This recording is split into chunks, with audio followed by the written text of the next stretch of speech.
বন্ধুরা, ভাবুন তো আপনি আজ 10,000 টাকা ব্যাংকে জমা রাখলেন। তারপর সেই টাকার কথা প্রায় ভুলেই গেলেন। কিন্তু কয়েক বছর পরে যখন সেই টাকা দেখতে গেলেন তখন দেখলেন টাকাটা অনেকটা বেড়ে গেছে।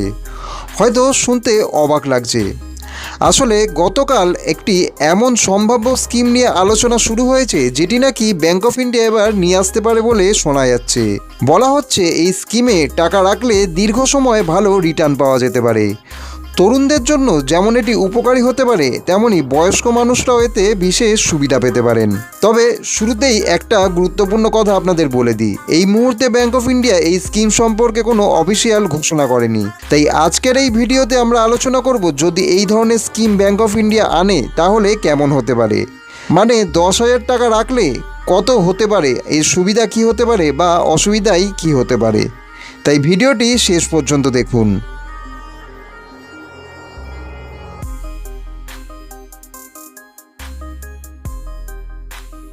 ধরুন এই স্কিমে আপনি একবার টাকা জমা রাখলেন, তারপর সেই টাকা কয়েক বছর ব্যাংকে থাকবে। ব্যাংক সেই টাকার ওপর সুদ দেবে আর সেই সুদের ওপর আবার সুদ যোগ হবে। এভাবেই ধীরে ধীরে টাকার পরিমাণ বাড়তে থাকবে। আজকের হিসেব বোঝানোর জন্য আমরা বছরে 8% সুদের হার উদাহরণ হিসেবে দেখাবো। মনে রাখবেন এটি শুধুমাত্র একটি উদাহরণ, আসল স্কিম এলে সুদের হার এর থেকে কম বা বেশিও হতে পারে। ধরুন আপনি ব্যাংকে 10,000 টাকা রেখেছেন আর 5 বছর ধরে সেটি তোলেননি, তাহলে সেই টাকাটা প্রায় 14,700 টাকার কাছাকাছি হতে পারে। অর্থাৎ 10,000 টাকা বেড়ে 4,700 টাকা লাভ যোগ হতে পারে। শুধু টাকা জমা রেখে এই বাড়তি সুবিধা আপনি পেতেই পারেন।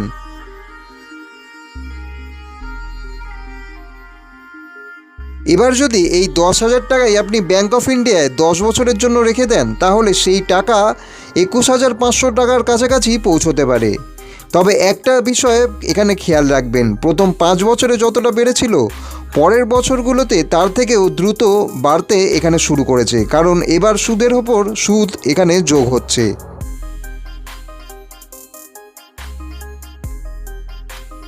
এবার এই একই 10,000 টাকা যদি আপনি 15 বছর ব্যাংকে রেখে দেন, তাহলে সেই টাকা প্রায় 31,700 টাকার কাছাকাছি পৌঁছতে পারে। মানে 10,000 টাকা 3 গুণেরও বেশি হয়ে যাবে। আর এটাই হলো চক্রবৃদ্ধি সুদের আসল মজা, যত সময় বেশি দেবেন তত বেশি লাভ পাবেন। এবার অনেকেই এখানে ভাবতে পারে যে 10,000 নয়, আমি 50,000 টাকা রাখবো। তাহলে 5 বছর পরে এই টাকাটা প্রায় 73,000 টাকার কাছাকাছি হতে পারে, আর 15 বছর পরে সেই টাকাটা প্রায় 1,58,000 টাকার কাছাকাছি পৌঁছতে পারে।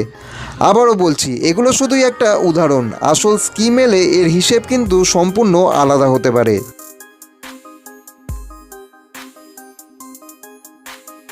যদি আপনার বয়স কম হয় তাহলে এই ধরনের স্কিম আপনাদের জন্য বেশ উপকারী হবে, কারণ আপনার হাতে সময় বেশি।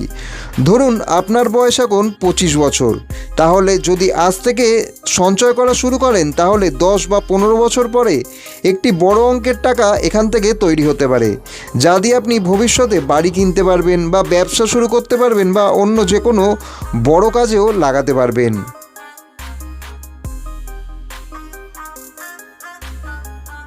এছাড়াও যাদের বয়স বেশি তাদের জন্য এই ধরনের স্কিম খুব উপকারী। অনেকেই রিস্ক নিতে চায় না, তাই শেয়ার বাজারে টাকা রাখতে ভয় পায়। তাদের জন্য ব্যাংক অফ ইন্ডিয়ায় টাকা রেখে নির্দিষ্ট সুদ পাওয়া অনেক বেশি স্বস্তির হতে পারে। যদি সিনিয়র সিটিজেনদের জন্য অতিরিক্ত সুদের সুবিধা দেওয়া হয় তাহলে সেটি আরও ভালো হতে পারে। তবে এসবই নির্ভর করবে স্কিমের চূড়ান্ত যা নিয়ম আসছে তার ওপর।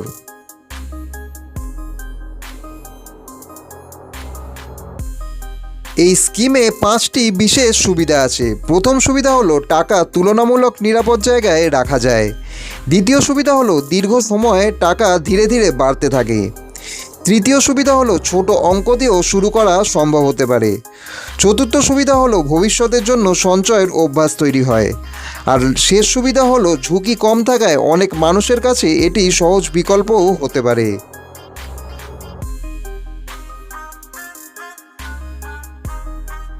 একটা ব্যাংকিং স্কিমে সব যে সুবিধা থাকবে এটা কোনো দিন হয় না, কিছু অসুবিধাও এখানে আছে, সেগুলো এবার আপনাদের জানাই।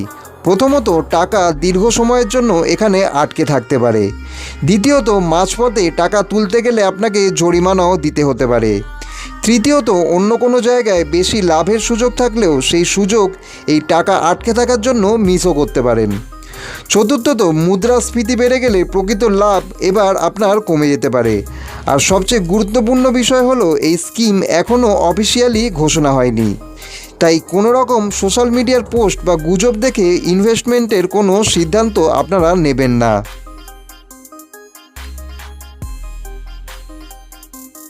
তো বন্ধুরা, এবার আপনাদের একটা প্রশ্ন করি, ব্যাঙ্ক অফ ইন্ডিয়া যদি সত্যি এই ধরনের নতুন স্কিম অফিসিয়ালি ঘোষণা করে, তাহলে আপনি কি এতে টাকা রাখবেন? আপনি কি 5 বছরের জন্য টাকা রাখতে চাইবেন নাকি 15 বছরের জন্য? আর আপনার মতে নিরাপত্তা বেশি গুরুত্বপূর্ণ নাকি বেশি লাভ? অবশ্যই ভিডিওর নিচে কমেন্ট করে জানাবেন। আর ভিডিওটি ভালো লেগে থাকলে চ্যানেলটি সাবস্ক্রাইব এবং ভিডিওটি লাইক এবং শেয়ার অবশ্যই করবেন।